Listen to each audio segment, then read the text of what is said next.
ओम नमः शिवाय। नमस्कार दोस्तों, आइए सुनते हैं शिव महाप्राण की आगे की कथा। ब्रह्मा जी ने कहा, हे नारद, तुम इस बात को सत्य समझो कि शिव जी के चरणों का पूजन किए बिना करोड़ों जन्मों तक भटकते रहने पर भी दुख दूर नहीं होता। अस्तु जो बुद्धि बाद में प्राप्त होती है वह यदि पहले ही प्राप्त हो जाए तो किसी को कष्ट न भोगना पड़े। अब मैं शिव जी की अन्य लीलाओं को कहता हूँ, उन्हें सुनो। भगवान सदाशिव ने जब सब लोगों द्वारा की गई स्तुति एवं प्रार्थना को सुना तो उन्हें अत्यंत प्रसन्नता प्राप्त हुई। उस समय उन्होंने मुस्कुराते हुए इस प्रकार कहा, हे देवताओं, दक्ष ने बकरे की जिह्वा होने के कारण गलवल के रूप में उत्तम स्तुति की है। उसी प्रकार जो मनुष्य हमारी प्रार्थना करेगा उसे संपूर्ण रिद्धि सिद्धियों की प्राप्ति होगी। हे सभासदों, हम ब्रह्मा तथा विष्णु संसार को भुक्ति मुक्ति प्रदान करने वाले पर ब्रह्म परमेश्वर हैं। हम तीनों गुणों से परे हैं। सच्चिदानंद रूप ब्रह्म केवल हम ही हैं। ब्रह्मा विष्णु तथा अन्य सब जीव हमारे ही स्वरूप हैं। वेदों का कहना भी यही है, परंतु जो अज्ञानी जीव उसमें वेद समझते हैं उन्हें कष्ट उठाना पड़ता है। जो मनुष्य हम तीनों देवताओं को अन्य प्राणियों के समान ही विचारता है और उनमें किसी प्रकार का भेद नहीं मानता, वह उच्च पद को प्राप्त होता है। जो हम तीनों को भिन्न भिन्न करके देखता है वह सहस्त्रों युगों तक शोक में डूबा रहता है।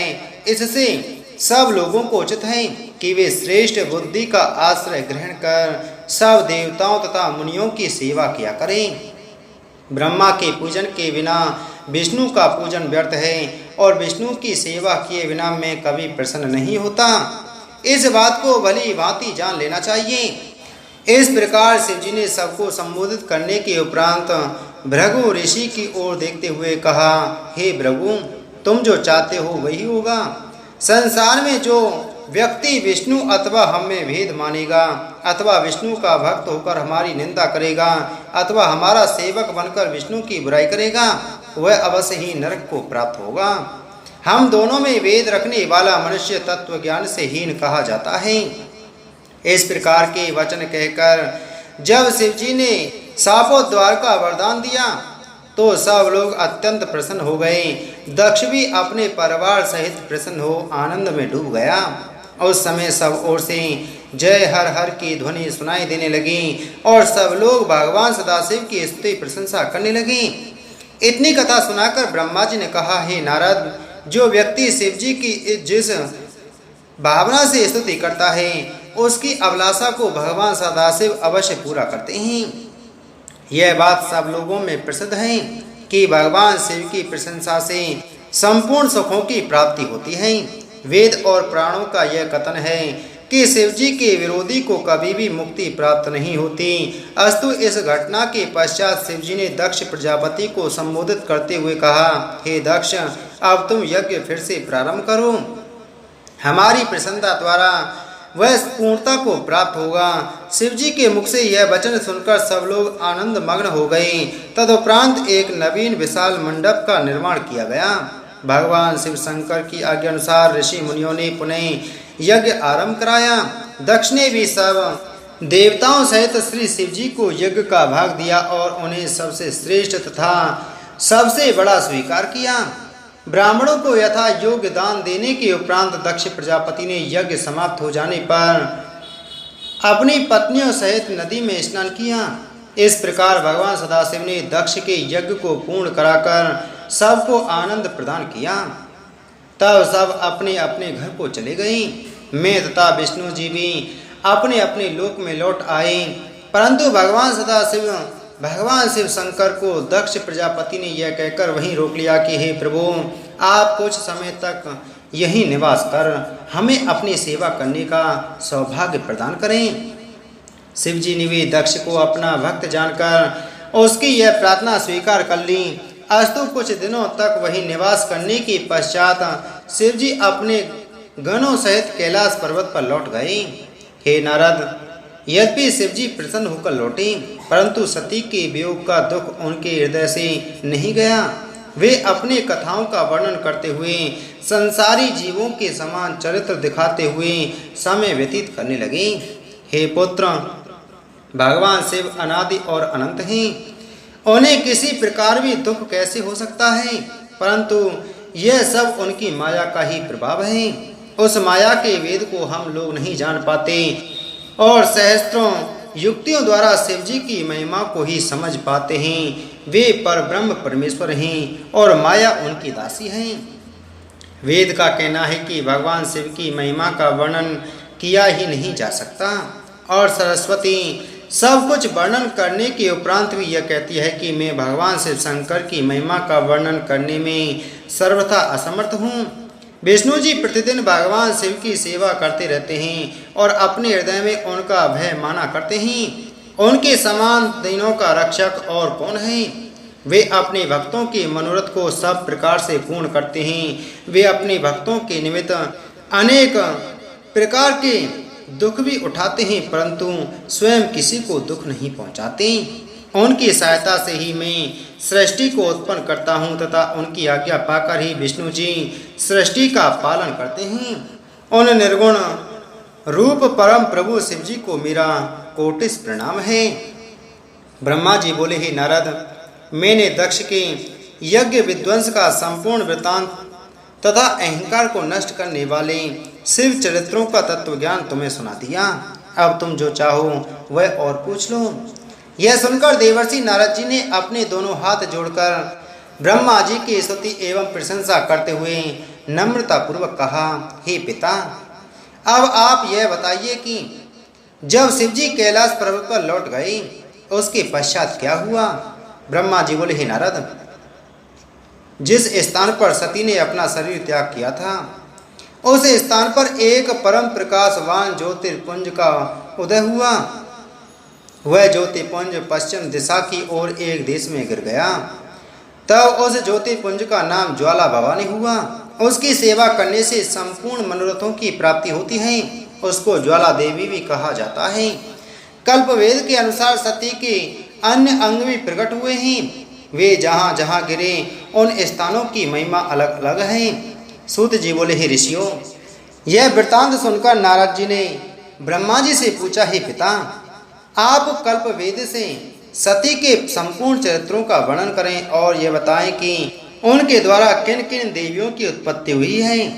यह सुनकर ब्रह्मा जी ने कहा, हे नारद, अब तुम कल्पवेद के अनुसार सती के चरित्रों को सुनो। एक कल्प की कथा यह है कि जब सती जी ने दक्ष के यज्ञ में पहुंचकर अपना अपमान तथा शिव जी के निरादर को देखा तो वे अत्यंत क्रुद्ध हुई। उन्होंने अपनी माता के पास पहुंचकर उन्हें बहुत समझाते हुए कहा, हे माता, इस यज्ञ स्थल में बहुत दुखदायी निंदनीय कर्म हुआ है। मैं अब अवश्य ही अपने प्राणों को त्याग दूंगी, जिसके कारण सब लोगों को बहुत दुख उठाना पड़ेगा। मेरी मृत्यु के पश्चात शिव जी के गण बहुत उपद्रव मचाएंगे और कोई भी व्यक्ति बिना दंड पाए नहीं बचेगा। तदुपरांत शिव जी भी मेरे वियोग में बहुत दुखी होकर तीनों लोकों में भ्रमण करेंगे। हे नारद, इस प्रकार की भविष्यवाणी कर सती ने उस स्थान से चले जाना चाहा, परंतु उसकी माता तथा बहनों ने उन्हें रोक लिया। उस समय सती जी योग धारण कर अंतर्ध्यान हो गई और गंगा तट पर पहुंचकर स्नान करने के उपरांत नवीन वस्त्रों को धारण कर गंधमादन पर्वत पर जा पहुंची।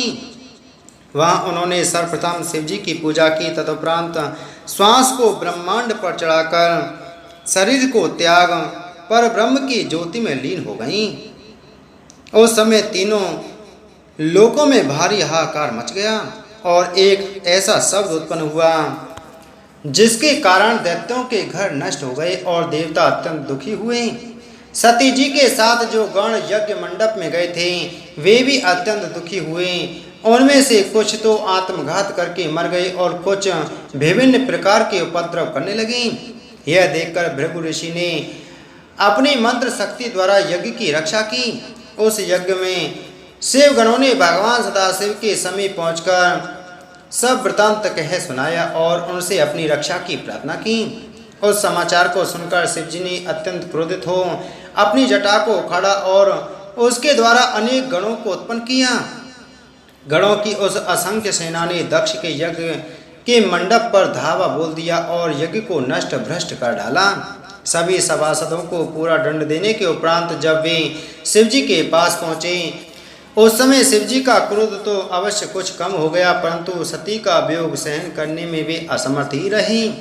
उसी दुख में व्याकुल होकर वे अपने गणों को साथ ले गंगा तट पर जा पहुंचे और जिस स्थान पर सती ने अपना शरीर त्यागा था, उस स्थान पर पहुंचकर वहां सती के शरीर को पड़ा देख मूर्छित तथा मोहित हो गई।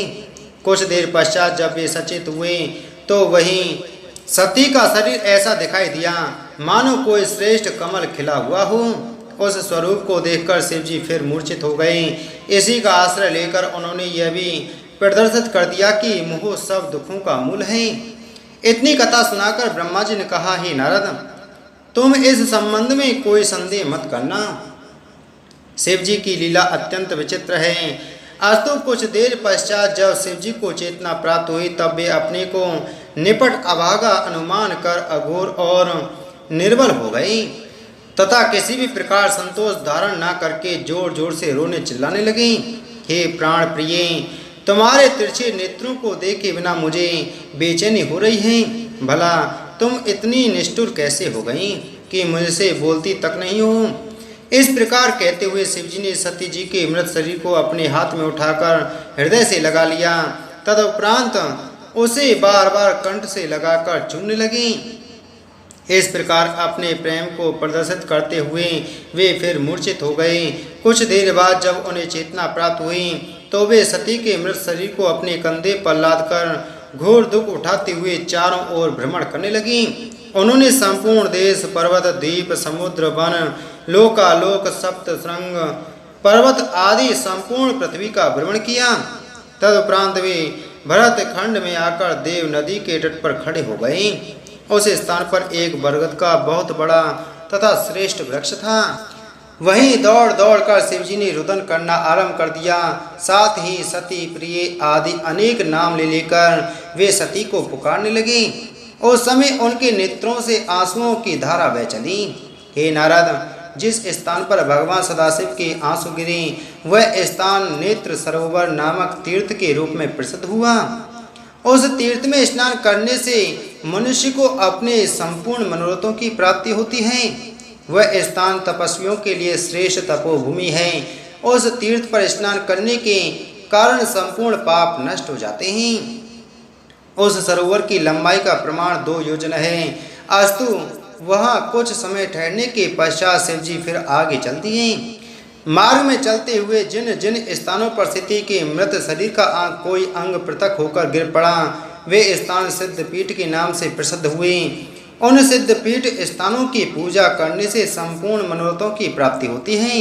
उक्त स्थानों पर भगवती महामाया अपनी संपूर्ण कलाओं सहित निवास कर अपने भक्तों को सर्वस्व प्रदान करती हैं। इस प्रकार लीला करने के उपरांत शिवजी एक स्थान पर जाकर बैठ गई। सती के मृत शरीर का जो भाग शेष रह गया वहां उन्होंने उसका दाह संस्कार किया। तदुपरांत उनकी हड्डियों को एकत्रित कर एक माला बनाई जिसे उन्होंने अपने कंठ में धारण कर लिया। फिर चिता की भस्म को अपने शरीर पर मलकर वे उसी स्थान पर बैठ गए और प्राणेश्वरी, भवानी आदि नामों द्वारा सती का स्मरण करते हुए रो रो कर व्याकुल होने लगी। उन्होंने परब्रह्म होते हुए भी ऐसी लीलाओं द्वारा सबको मोहित कर लिया। हे पुत्र, भगवान सदाशिव के इस चरित्र को पढ़ने व सुनने से भी मुक्ति की प्राप्ति होती है। इतनी कथा सुनाकर पौराणिक सूत जी ने कहा, हे सौनक आदि ऋषियों, सिद्धपीठ के इस वृतांत को सुनकर देवर्षि नारद जी ने ब्रह्मा जी से कहा, हे पिता, सती के अंगों द्वारा जिन जिन स्थानों पर जो जो पीठ उत्पन्न हुए अब उनके संबंध में मुझे बताने की कृपा करें। यह सुनकर ब्रह्मा जी बोले, हे पुत्र, सिद्ध पीठों का इस संपूर्ण वृतांत में तुम्हें सुनाता हूँ, तुम ध्यान देकर सुनो। देवपुर नामक परम रमणीक पर्वत पर सती जी के दोनों चरण गिरे। उस स्थान पर माँ भागा देवी प्रकट हुई। वहाँ कात्यायनी सिद्धपीठ प्रकट हुआ। वहाँ भी शिवलिंग विराजमान है। मैंने, विष्णु जी ने तथा संपूर्ण सृष्टि ने उस स्थान की पूजा की। कामशैल पर्वत पर सती जी की योनि गिरी। वहाँ कामाक्षा नामक देवी की उत्पत्ति हुई। उन्हें काम रूपा भी कहा जाता है। हम सब लोगों ने उस सिद्ध पीठ की पूजा करके अपने मनोरथों को पूर्ण किया। सती जी की अग्नि द्वारा पूर्ण शैल पर्वत पर पूर्णेश्वरी भवानी शिवलिंग सहित प्रकट हुई। जलंधर नामक पर्वत पर सती के कुछ गिरे, जिससे वहां चंडी नामक देवी का सिद्धि पीठ प्रकट हुआ। गंगा जी के तट पर भी सती जी का एक अंग कटकर गिरा, जिससे उस स्थान पर बागेश्वरी देवी का आविर्भाव हुआ। इसी प्रकार सती जी के अंग प्रत्यंगों के गिरने पर बहुत से सिद्धपीठ प्रकट हुए। उन सभी स्थानों पर शिवलिंग भी स्थापित हैं। मैंने, विष्णु जी ने तथा अन्य सभी देवताओं ने उन सिद्धपीठों का पूजन कर संपूर्ण मनोरथों को पूर्ण किया है। जो व्यक्ति इन सिद्धपीठों का पूजन करता है उसकी सभी अभिलाषाएं पूरी होती हैं। हे नारद, शिव जी ने सांसारिक मनुष्यों के विशेष उपकार के लिए यह लीलाएं की हैं, क्योंकि वे अपने भक्तों को भुक्ति मुक्ति प्रदान करने वाले हैं। शिव जी तथा भवानी संपूर्ण सृष्टि के माता पिता हैं। तीनों लोकों में उनकी समता का कोई स्त्री पुरुष नहीं है। वे दोनों लोक परलोक का सुख प्रदान करने वाले हैं और तीनों लोकों में सबसे बड़े हैं। इस प्रकृति का मूल जगदम्बा सती द्वारा ही है। मैं तथा विष्णु जी आदि सब देवता उन्हीं भवानी के सेवक हैं। शिव जी साक्षात परब्रह्म निर्गुण सगुण तथा अप्रमेय हैं। शिव तथा भवानी की सेवा करने वाले मनुष्य भवसागर से पार हो जाते हैं। हे नारद, दक्ष के यज्ञ में शरीर त्यागने के पश्चात सती जी ने पर्वतराज हिमाचल के घर उसकी मेना नामक पत्नी के गर्भ से जन्म लिया। वहाँ उन्होंने अनेक प्रकार के श्रेष्ठ लीलाएं करके अपने माता पिता को बहुत आनंद दिया तथा उनकी आज्ञा लेकर शिव जी की तपस्या की। फिर शिव जी के साथ ही उनका विवाह हुआ। उन्होंने शिव जी की अर्धांगिनी होकर देवताओं के संपूर्ण दुख दूर किए। फिर शिव जी की उपासना करके अपने शरीर का रंग गौर कर लिया। हे नारद, शिव और शक्ति अपने भक्तों पर प्रसन्न होकर उन्हें सब प्रकार के आनंद प्रदान करते हैं। वे संपूर्ण सृष्टि के माता पिता हैं और उनसे बाहर कोई भी नहीं है। जब प्राणी के मन में यह विवेक उत्पन्न हो जाता है और इस बात का भली भांति ज्ञान हो जाता है कि शिव और शक्ति ही सृष्टि के मूल कारण हैं, तब वह सांसारिक बंधनों से मुक्त होकर परम पद को प्राप्त कर लेता है। मैं उन्हीं की कृपा प्राप्त करके सृष्टि को उत्पन्न करता हूँ और उन्हीं की शक्ति पाकर विष्णु जी संसार का पालन करते हैं। उन शिव और शक्ति को मैं, विष्णु जी तथा सनक आदि भी भली भांति नहीं जान सके हैं। केवल अपनी बुद्धि के अनुसार ही हम उनकी महिमा का थोड़ा बहुत वर्णन कर लिया करते हैं। हे नारद, मैंने अपनी बुद्धि के अनुसार शिव सती के चरित्रों को कहा है। इसी प्रकार अन्य सभी लोग भी अपनी बुद्धि के अनुसार उनके चरित्र का वर्णन करते हैं, परंतु अंत में दीन होकर पार नहीं पाते। भगवान सदाशिव एवं भगवती सती का यह चरित्र परम पवित्र तथा आनंद बढ़ाने वाला है। इसको सुनने से कीर्ति तथा आयु की वृद्धि होती है। यह चरित्र संपूर्ण पापों को नष्ट करने वाला तथा शत्रुओं पर विजय प्राप्त कराने वाला है। शिव और सती का यह चरित्र जो स्वयं पढ़ता है अथवा दूसरों को सुनाता है, वह अपने कुल सहित समस्त विपत्तियों से छूट जाता है और इस संसार में अनेक प्रकार के आनंद का उपभोग करने के पश्चात अंत में शिवलोक को प्राप्त होता है। हे नारद, मैंने तुमसे यह सब चरित्र कहा, अब तुम और जो सुनना चाहते हो उसे बताओ। सूत जी बोले, हे ऋषियों, इतनी कथा सुनकर नारद जी ने ब्रह्मा जी से कहा, ही पिता, अब आप मुझे बताइए कि सती ने दूसरा अवतार किस प्रकार लिया, उनका विवाह शिव जी के साथ किस प्रकार हुआ, उन्होंने अर्धांगिनी नाम किस प्रकार पाया। इसके अतिरिक्त आप मुझे शिव पार्वती की अन्य लीलाओं को भी सुनाएं, क्योंकि शिव चरित्र सुनने से मेरी तृप्ति नहीं होती है। इसके विपरीत यह इच्छा अधिक बढ़ जाती है कि मैं भगवान शिव के चरित्र को निरंतर सुनता रहूं। नारद जी के मुख से यह वचन सुनकर ब्रह्मा जी ने अत्यंत प्रसन्न होकर कहा, हे नारद, दक्ष यज्ञ में भस्म होने से पूर्व सती ने शिव जी से यह वरदान मांगा था कि मुझे आपके चरणों की भक्ति सदैव प्राप्त हो और आपकी प्रीति भी मेरे ऊपर कभी भी कम ना हो। इतना कहकर उन्होंने अपने शरीर को भस्म कर दिया। तदुपरांत मेना के गर्भ से दूसरा जन्म लिया। यह सुनकर नारद जी बोले, हे पिता, मैं मेना को नहीं जानता हूँ। अस्तु आप विस्तार पूर्वक यह बताने की कृपा करें कि मेना किसकी पुत्री थी और किसके साथ उसका विवाह हुआ था। ब्रह्मा जी बोले, हे नारद, उत्तर दिशा की ओर संपूर्ण पर्वतों का राजा हिमालय नामक एक पर्वत है। वह पर्वत प्रदेश अत्यंत रमणीक है। उसी हिमालय प्रदेश में एक देश में एक राजा राज्य करता था। उसके राज्य की शोभा का किसी भी प्रकार वर्णन नहीं किया जा सकता।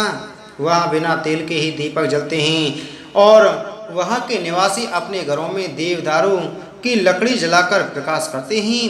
वहाँ की बर्फ पत्थर की शिला के समान कठोर होती है, जिसके ऊपर लोग चलते हैं। यदि कोई छोटा मनुष्य भी वहाँ जा पहुँचता है तो वहाँ के निवासी उच्च पद वाले व्यक्ति भी उसका आदर तथा सम्मान करते हैं। उस पर्वत पर ऐसी गाय हैं कि लोग उनकी पूंछ का मूर्छल बनाते हैं और वे वन में निर्भय होकर स्वच्छंद विचरण किया करती हैं। वहाँ की स्त्रियां भी निर्भय होकर स्वच्छंद जहाँ भी चाहें वहाँ घूमती रहती हैं। सहस्त्रों प्रकार के सुगंधित पुष्प वहाँ सर्वत्र खिले रहते हैं। हे नारद, अब मैं तुमसे उस पर्वत की श्रेष्ठता का वर्णन करता हूँ जिस प्रकार की उसने मेरे द्वारा उच्च पद प्राप्त किया। सर्वप्रथम जब मैंने यह विचार किया कि पर्वतों का राजा किसे बनाना चाहिए, तब मैंने हिमालय पर्वत में संपूर्ण लक्षण देखकर उसे राजा बनाना निश्चय किया। क्योंकि वह पर्वतराज विष्णु के अंश से उत्पन्न हुआ है। उसका संपूर्ण शरीर देवताओं के समान सुंदर है तथा उसका स्वरूप सत्पुरुषों के समान है।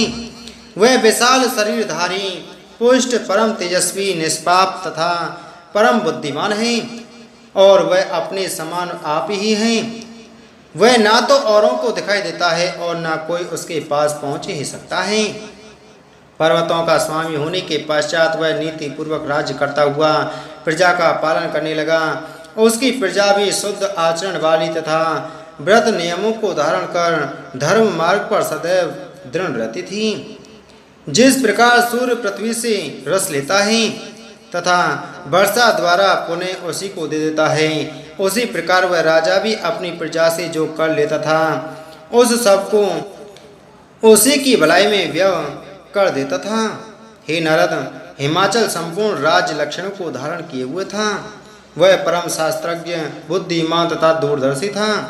वह चिकित्सा तथा उपाय से रहित होकर अपने शरीर का पालन करता था और किसी कार्य में शीघ्रता नहीं दिखाता था। वह दूसरों के आनंद के लिए धन संचित करता था और इसलिए मौन रहता था कि अधिक न बोलने से श्रेष्ठ बुद्धि की प्राप्ति होती है। शक्तिशाली होते हुए भी वह दीन बना रहता था। त्याग तथा संतोष की कीर्ति का प्रकाश बढ़ाकर उसने अहंकार से अपना संबंध तोड़ लिया था। यद्यपि वह युवा था तो भी वृद्ध पिता की भांति अपनी पुत्र रूपी प्रजा का उदारता पूर्वक पालन करता था। वह दंड देने योग्य व्यक्तियों को इसलिए दंड देता था ताकि धर्म स्थिर बना रहे। वह प्रत्येक विद्या तथा गुण का ज्ञाता था। उसके राज्य में चोरों ने चोरी करना छोड़ दिया और वे वेद की आज्ञा अनुसार चलने लगे। उसके मित्र उसके प्रति हृदय में सच्चा स्नेह रखते थे। उसके राज्य में किसी को कष्ट नहीं था। हे नारद, उस श्रेष्ठ राजा के विवाह के लिए सब देवताओं ने उद्योग किया।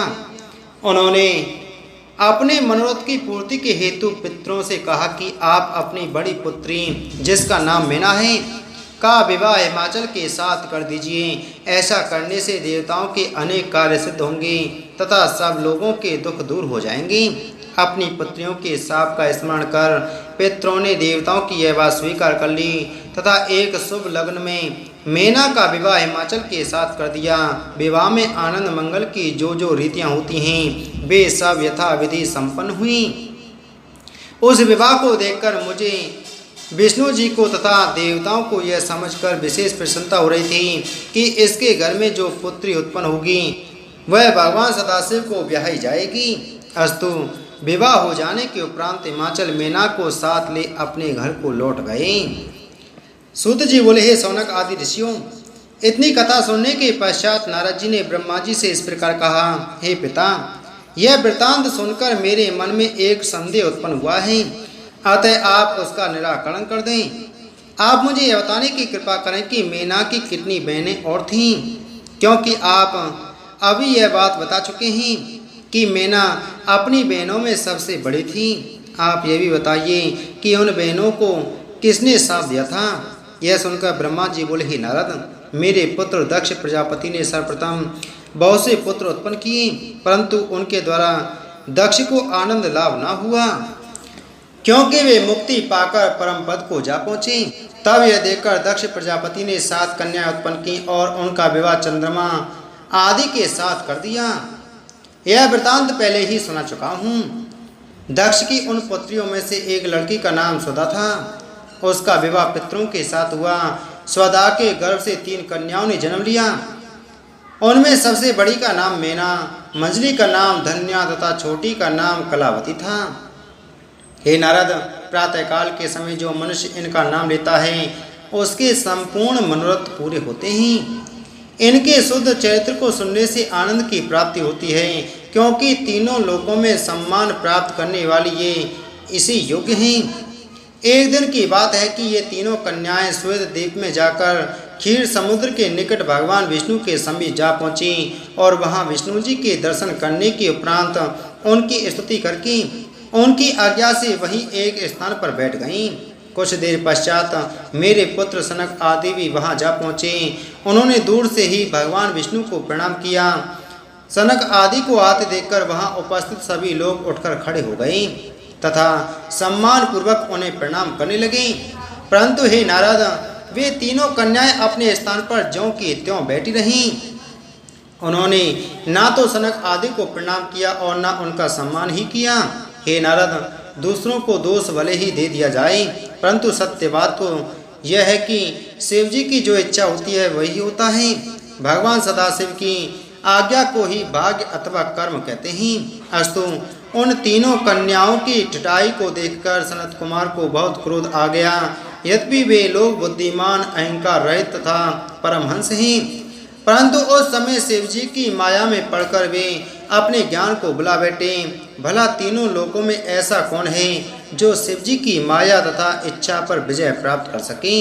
अस्तु, सनत कुमार ने उनको संबोधित करके कहा, अरे तुम तीनों बहनें परम मूर्ख हो। तुम वेद के आश्रय को नहीं समझ पाई हो और तुमने यह बात नहीं जानी है कि ब्राह्मण समस्त प्राणियों द्वारा पूजा जाने योग्य है। तुमने अहंकार के वशीभूत हो मनुष्यों के समान अपने मार्ग को त्याग दिया है और हमारा बहुत निरादर किया है। अतः हम तुम्हें यह श्राप देते हैं कि तुम देवभूमि स्वर्ग को त्याग कर मनुष्यों के देश में जाकर रहो। हे नारद, इस हिसाब को सुनकर वे तीनों आश्चर्यचकित रह गईं और सनत कुमार की प्रार्थना करती हुई बोली, हे मुनि, हमसे यह बड़ा भारी अपराध हुआ जो आपका सम्मान नहीं किया। वास्तव में यह अपराध हमसे मनुष्य के समान ही बन पड़ा है और उसका फल भी हम प्राप्त कर चुके हैं। परंतु अब हम आपसे यह प्रार्थना करती हैं कि आप हमें यह वरदान दें कि जिस समय हमारा पाप नष्ट हो जाए तब हम फिर इसी स्वरूप को प्राप्त कर लें। उनके इन विनीत वचनों को सुनकर सनत कुमार अत्यंत प्रसन्न हुए और बोले, हे कन्याओं, तुम्हारी प्रार्थना सुनकर हमारे मन का क्षोभ दूर हो गया है। अस्तु, हम प्रसन्न होकर तुम्हें यह वरदान देते हैं कि तुम में से बड़ी कन्या है वह विष्णु के अंश से उत्पन्न पर्वतराज हिमाचल की पत्नी होगी और उसके गर्भ से जो लड़की उत्पन्न होगी वह शिवरानी होकर अपने कुटुंब के लोगों का सब पाप नष्ट कर देगी। मझली कन्या का विवाह त्रेता युग में राजा जनक के साथ होगा। उसके गर्भ से सीता का जन्म होगा जो भगवान रामचंद्र के साथ ब्याही जाएंगी। तीसरी बहन का विवाह द्वापर युग में वैश्य वर्ण वृषभानु के साथ होगा। उसकी पुत्री राधा भगवान श्री कृष्ण की प्रेयसी होंगी। इस प्रकार तुम तीनों ही पुनः अपनी गति को प्राप्त होकर स्वर्ग में आ जाओगी। इतना कहकर सनक आदि वहां से चले गए। तब वे तीनों कन्याएं भी अपने पिता के घर लौट आईं। इतनी कथा को सुनकर नारद जी ने पूछा, हे पिता, इसके बाद क्या हुआ वह आप मुझसे कहिए। ब्रह्मा जी बोले, हे पुत्र, अब मैं आगे का वह वृतांत भी कहता हूँ जिसे सुनकर भगवान सदाशिव के चरणों में भक्ति उत्पन्न होती है। इसी के साथ आज की हमारी शिव महापुराण की कथा संपूर्ण हुई। बोलो शिव शंकर भगवान की जय।